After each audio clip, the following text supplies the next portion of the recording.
What's up, everybody? We're back today with another Meet the Team episode. This one's going to be a special one. It's real dear to me. Okay, I got Kelly with us. She's been with us for quite some time.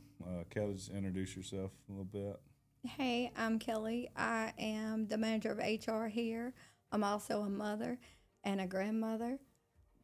Those roles keep me, all three roles keep me very busy. Yeah. Well, coming in here, part of our culture and everything is family oriented. And one thing I love so much about you being in here is a lot of times your grandkids are in here. Two of your daughters work here, so it's just as much as special for us as it is you. Yes, Um, how long have you been with us at Southern Response? it'll be 9 years this year. Okay, I was wrong. I thought we were going on year 10. You started in 2017 or 16? 2017. 2017. You were one of the first like vital roles my dad hired when he come in here. A lot of times he did a lot of stuff himself, and you have like a background history in staffing. How long have you been in staffing? Um, about 15 years now. I Okay. think it's about 15 years. Yeah.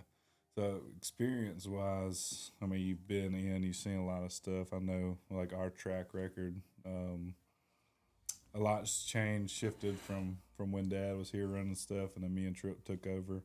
You played a big vital role, a big piece into the company to help get us where we're at today. It touch on that a little bit. Like, what did that look like for you having to be that piece of the puzzle to us and the company? Actually, it was very rewarding because while losing Lee was detrimental to all of us, Lee was very hands-on and very controlling. So for the first part of working at Southern Response, I felt like I was never able to do my job. So being able to step up and show the things that I know and help y'all get over the hump was very rewarding. Um, And he hired you for what? What was your original title that he hired you for? Office manager. Yeah. And at that time, it was like this dude was so controlling over every piece of the puzzle. It was because I would be like, Lee, what am I supposed to do it? And he's like, I said, you're not letting me do anything. And he's like, I just want you to walk up and down the hall and make sure people's doing their job. And I was thinking, I cannot. That cannot be my job here. Yeah. I remember one time specifically, we had a particular person in here. I think he hired, I can't remember his role, but kind of more of a controller or something. Somebody more in a leadership role to help us move. And I think one of the questions you were asked to write down on a piece of paper every job task you had. How many pages was that? 2.5 notebook pages front and back. But I will say that was not everyday things, but it was things that if you didn't know could get us in trouble if they wasn't done when they needed to be done. I think it was like the vital piece, and like we're looking back at like everything that we went through together, like the whole track, like your past, your history in staff, and kind of without knowing, prepared you for that moment, like having those 2.5 pages of notes like come in hand when 20, how old was I when Dad passed away? I was going up, this is the 5th year.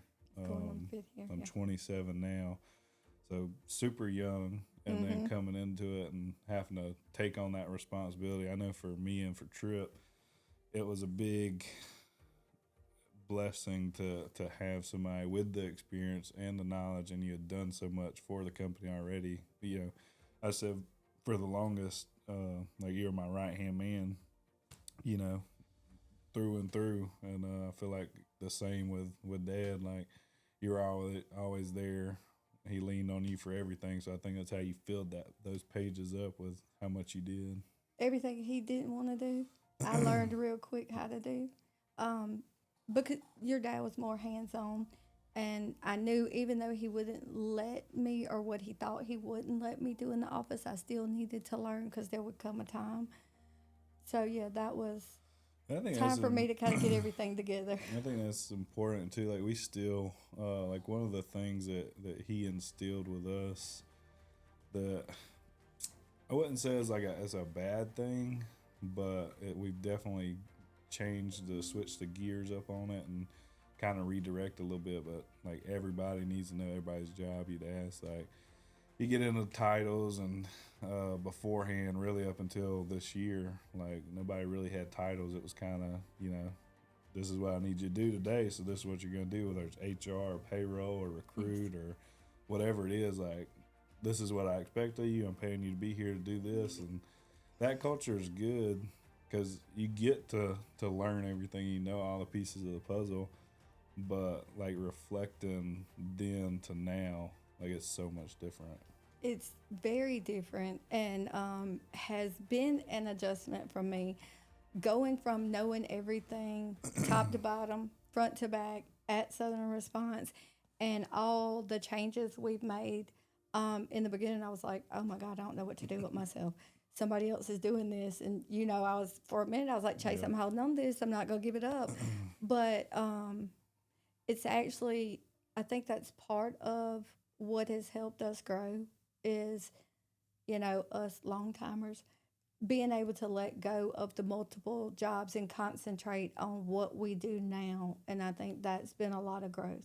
Yeah, because it's definitely when you look from or coming up on a year now that we kind of switched everything up.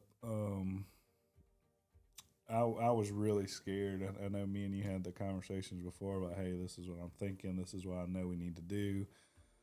Me and you both kind of took it and we were like, we know we need to do this, but it's really scary. Like, I don't want to. I had the same reservation. There were certain things I told Misty, and I was like, you're not taking this from me. This is what I do. Don't touch it. Don't look at it. Don't ask questions. Like, nothing. And I feel like a lot of times, like, you're that same way too with Oh, some yeah. things. But you get into growing and changing. That's the cool thing about this past year is just how much we've both had to adapt. And I know HR manager, you're in that role now. Like that wasn't even something I think it was on the radar for you. It wasn't. But looking back and talking to Misty, because at first, when you carry a title like that, in my mind, I'm old school. You got to have everything that goes with it. But I found my confidence more so in the last couple of months by knowing that everything in my job history prior to Southern Response was HR related. Yeah. And one of the things I said was like, I want to dive deeper. I want to do some education, and everything that education wise that I've done was stuff I've already known. So it is kind of, like, oh, I did know that. But it still was an adjustment. And no, it was not on the radar. A lot of the stuff you were already doing that was on those 2.5 pages and that you'd done before already, like you almost were doing it, anyways. All along. Mm-hmm. Our role, our title, here at Southern Response HR manager, like you probably have the toughest job, especially sometimes when I'm around. I'm a total HR violation at times. But yeah, how does that look? Like, how do you feel being in that role? What do you? Being a people person, I walk in the back where all the recruiters are, and they're like, "Shh, HR's coming," and I'm like, "Hold on, wait a minute. I'm not the bad guy. I'm really here to help. Like, Yeah. I'm not judging, but it's growing on me more and more every day." Most of the time, and it's fun too to have you in that role. Because like I'm a big Office fan, so I'm always watching it. You always revert back to Michael like hates the HR manager. He's always like talking. I'm like, it's cool to have a cool HR manager, but maybe we're not all the way there with some things. We should not say some things or not do some things, but it makes it fun. I feel like it keeps you on your toes with it, and just seeing and watching your growth in it. I know, like, you took some classes, you're still steadily learning in it, but to watch that track of not really knowing a whole lot about it, but taking it on and just kind of running with it's been cool to watch. I'm sure. Yeah, it's been fun Watching at times, me and do it's been everything not that fun. you've always told me to do, Kelly, calm down, think about it. Yeah. I can imagine it's been I a think I road for you prepared you well for the without switch even up. knowing. Yeah, but so back to we'll circle back on it. Obviously, going on 9 years. What when you and my dad had kind of talked, and I think bringing you on was, one of the best things that he did in his, journey in Southern Response and starting it up. And I know I'm grateful for the decision that he made in that moment. But what kind of, I know you're working at another staffing company. What led you to make that decision? Like why with him? coming Why to us? Southern Response. Yeah. Um, it's actually a funny story. I run into Lee at a cell phone company, cell phone store, and we were talking. And he was like, "What are you doing now?" And I'm like, "I'm a manager of a staffing company." We talked about it a little bit, and I did not know that your dad owned Southern Response at the time. And like a week later, he called me on Facebook Messenger. Oh, okay.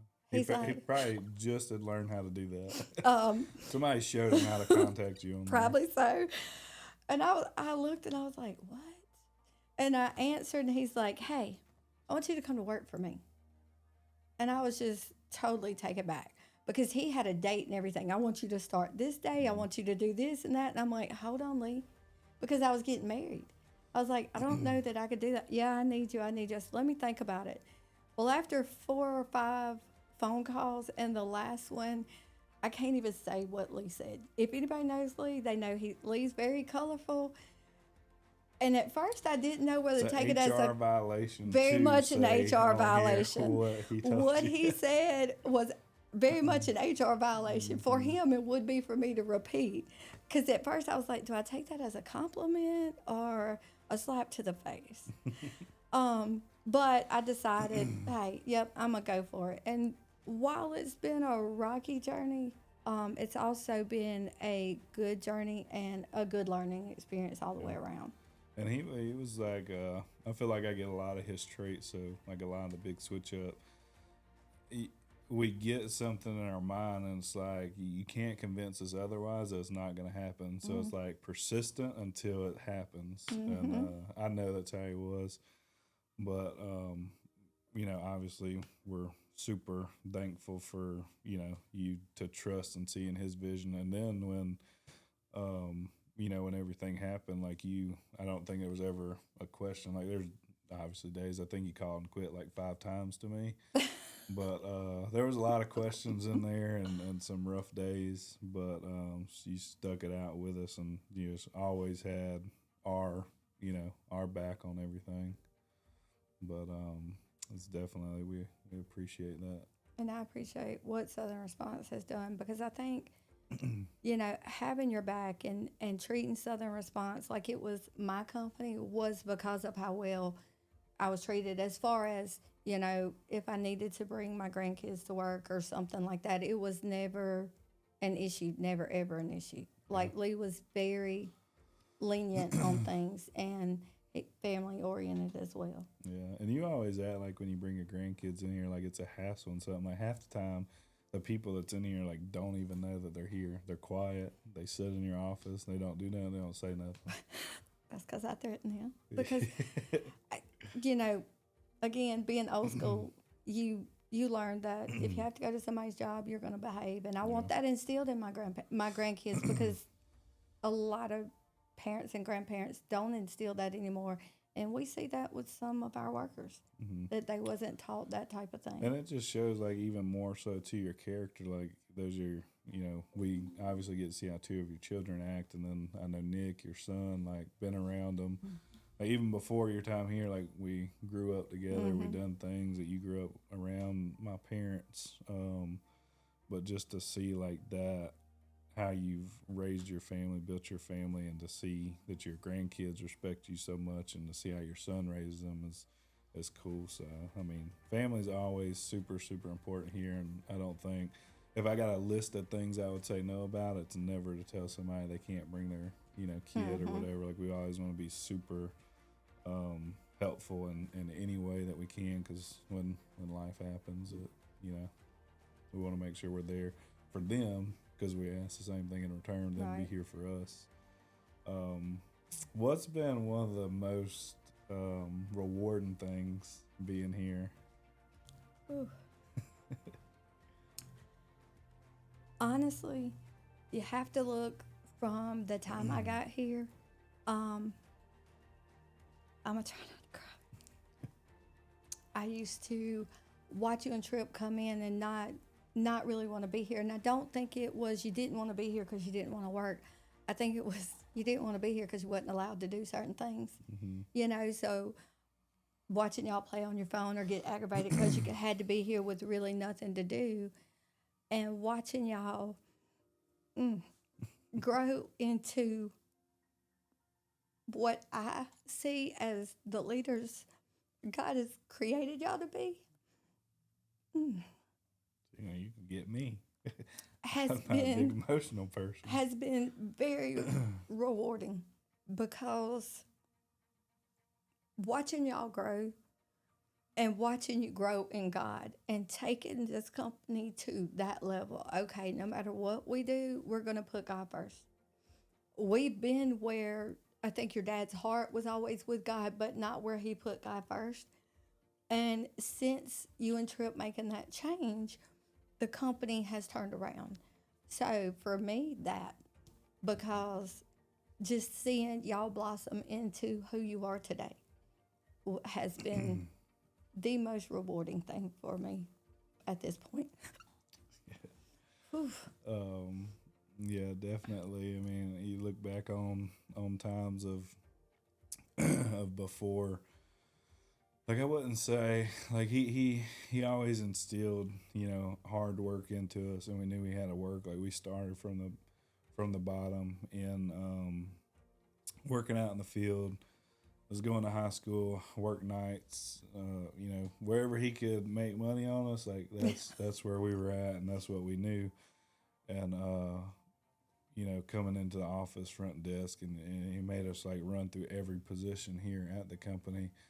But there was definitely times. It's always hard to to work with family, and um, I mean, the people that know him and knew him, he's definitely a person that would give you the shirt off his back, do anything for anybody. But he was very tough. He was very tough. But I'm thankful for everything that we, you know, had to go through to get us where we're at today. It definitely has been a journey, and I wouldn't turn around and, you know, there's a lot of things I would go back and wish I could do differently, and wish I would have been more involved in certain moments. But I'm very thankful for where God's led us today. It's definitely not that we took anything away from what he did or changed it up too much. A lot of it has changed, but just ensuring that the name that he built, what he, you know, wanted, a family business. And I think he would almost like hyper focus on family business as he would build it for, you know, he's building it for me and Trip and you know, our family. And now we've took that model, and a family business is more than, like, I'm not looking at me and Trip and our children and our families. Like, a family business is in whole. Every single person in here is now family. Their family's family. Their kids come up here. Our kids hang out. Like, the culture that we've created, we've taken his model, perfected it, and done it, you know, built it bigger, and, you know, obviously, like, changed certain things up, but in a whole, trying to just make him proud and do what we think that he would want us to do with this. Because, I mean, he took his life to build all this stuff up. You know, looking back at it from the time he passed away, it was like all the things like he said he wanted to accomplish and do. Like, I'm sure he wanted to build the company up bigger before something happened where it handed down, and it wouldn't have been as much of a struggle for us as it was. But like when he passed away, you just look back on his life, and it was like everything he wanted to have and do, you know, like he accomplished it. But it's definitely been a tough journey, having you alongside us and that, and just being there. Like, I know the first few, like, couple years, like, I was gone a lot. Like, I had to travel, I had to do all things because we work on a national scale. So I'm in a different state every month. Just everything just back to back. So having that support and knowing the ins and outs of the company, being here, ensuring like I never had any questions that were things getting done correctly, were they getting done right? Like Kelly's there, Kelly's got it, like always. Right to our standards at the time. Yeah, I mean, It's some it's some it's can funny vary to on that. it's funny to look back at that growth though. Like, some things that not because we didn't want to be doing it right, just following Lee's lead, and Lee was a fly by the seat of your kind of pants. We'll deal with it when it happens kind of guy. But the journey has been a good one. The whole journey has been rewarding, even though with tough times. But like you said, to look back and know what Lee's vision was, and that he accomplished so much, and he did leave what he wanted to his children. He was able to set y'all up, with what you needed to move forward. Yeah. I mean, his biggest thing was the addition to the building. That was, what I think that's the only thing I ever heard him say that he wanted to do that he didn't get done, but then y'all got it done, and you got it done pretty quick. Yeah, yeah. I mean, there's been a lot of things that we've done. I know, like he wanted a 2-story and all that stuff. Like, I mean, we're even looking at different options and things that we're coming up in the future now that like I think about sometimes. Like I revert back to him. Like he'd tell us like we're doing it wrong, or we should do it this way, or we should do that, we shouldn't do this. All the things. And I know, like, I'm super thankful for all the mistakes that we made. So like journey in a whole, it's been good. It's been tough, really tough in times. Questioned multiple times, like why we do it, why we continue to do it. But just having people here like you that when I get to go home at night and go to sleep, like I know, like in a sense, like you're a grown woman, like you don't need nobody to take care of you, but the company, like we get to do this, and that's the satisfaction that it brings to me is like I'm giving people a career, a lifelong fulfilling career to take care more than themselves, their families, like all those things. Like that's why every time I revert back to it and I'm questioning when it's tough, of like why I do it always comes back to the people in the building. But it's been good. I know we could go on and on and on. We could go on. It's years worth of goods and bads. Yep. Yeah, we'll kind of close up at that. We'll obviously get back down, sit down, talk some more. But just from the bottom of our heart, like everything about Southern Response, like today where we're at today, we wouldn't be here without you. We appreciate you, love you, like the whole nine. I appreciate you saying that, but I feel the same way. It's really nowhere else I'd rather be. But thanks for sitting down with me. It was fun. That was real. It was. Took you a minute to get me here, but yeah, it did. A little procrastination, but that's it. We appreciate everybody watching. If you like it, subscribe to us. Obviously, we'll be dropping some more. Thank you.